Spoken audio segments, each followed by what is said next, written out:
Hello, and welcome back to my dirty desk. And welcome back to HazarDice Building, where I chronicle my attempts to improve my skills with miniature model building and painting. I then share the results of my projects with you, regardless if it turns out good or bad. Now, as you can see behind me, and by the clickbaity thumbnail, I wanted to try testing out some things on this Gunpla model, which are models of giant robots from that anime series you were always kind of interested in, but is so massive that you don't even know where to start watching. For this model, I just wanted to try some kitbashing, a couple of new painting techniques, and use some paints that I almost never get to use. Will this result in a nice-looking model? Well, I guess keep watching and find out. But before all that, I wanted to give some thoughts about the model itself, since it's my first time ever even touching a Gunpla kit. What I'm putting together is the Master Grade Gundam Barbatos from Mobile Suit Gundam Iron-Blooded Orphans. Apparently, these kits come in different grades, which refer to the size, detail, and articulation of the model. I was not aware of this when I bought it, otherwise I would have started with something a bit simpler for my first time. And I was surprised at how much I enjoyed putting it together. It had clear instructions, everything on the sprues was fairly easy to find, the pieces just snapped into place with relative ease, and there was no need to glue anything. Which is great for me, as I can often be a bit clumsy, and glue is not my friend. And with each part already the right color, there's no need to paint anything unless you want to. Not to mention the fact that I love the articulation, allowing you to pose the model in almost any position you could think of. Now that I have my Gunpla put together, I can start experimenting with it. Come on, we're gonna go make you look pretty. Sorry, I forgot your head. Seeing as this was my first time working with this type of model, I didn't want to try anything too crazy with my kit bash, just taking some bits here and there from my pile of shame. Mostly using parts from the Tau Riptide Battlesuit kit, wanting to use the leg armor for a shoulder pad, use the shield, and the jetpacks, as well as the head from the disassembled Imperial Knight I have just laying in the corner. Some of the parts fit better than the others. The jetpacks were difficult to get them where I wanted, but I got them there eventually. Or, well, I got them to the point where they didn't fall off and almost looked like they fit. The Tau leg armor was a little bit easier to work with. By creating a little rod out of green stuff and attaching it to the armor, I was able to make something for the shoulder hook to latch onto, giving the model a different style of pauldron for its sword arm. I tried something similar for the shield so it could be held, but I couldn't get it quite right. Any handle that I made that could fit into Barbatos's hand there would break under the weight of the attached shield. I did try to create something else for the shield though, a sort of hexagonal energy bubble that surrounds it.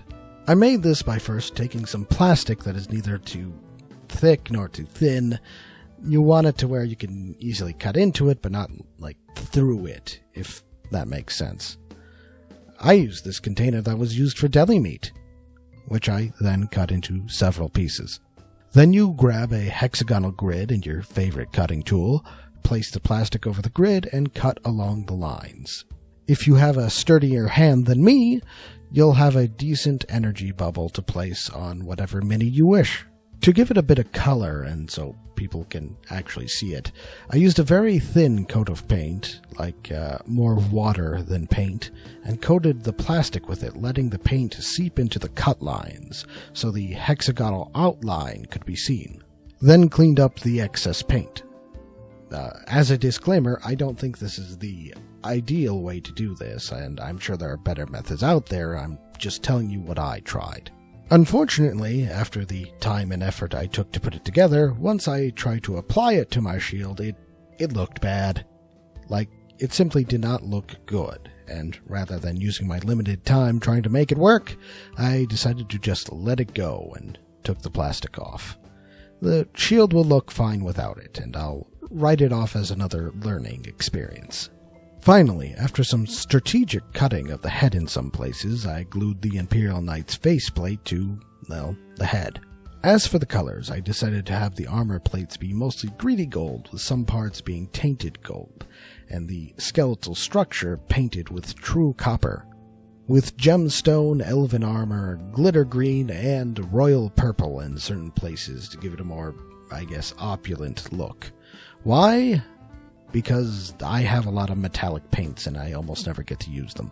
As for the sword, I wanted to try something a little different. I wanted to try my hand at painting a prismatic blade, like I see some people do for the power swords on Warhammer minis. Unfortunately, the blade has this, I guess you could call it, indent in the middle, and I thought it would look off if I painted it that way, so instead I gave the blade a prismatic edge only. First by painting the blade in matte white, then warlock purple at one end, using a lot of paint at the bottom of the edge, then working my way up using less and less in a sort of gradient. Repeating the process at the top with void shield blue, then halfway over the blue with green skin, then half over the green with demonic yellow.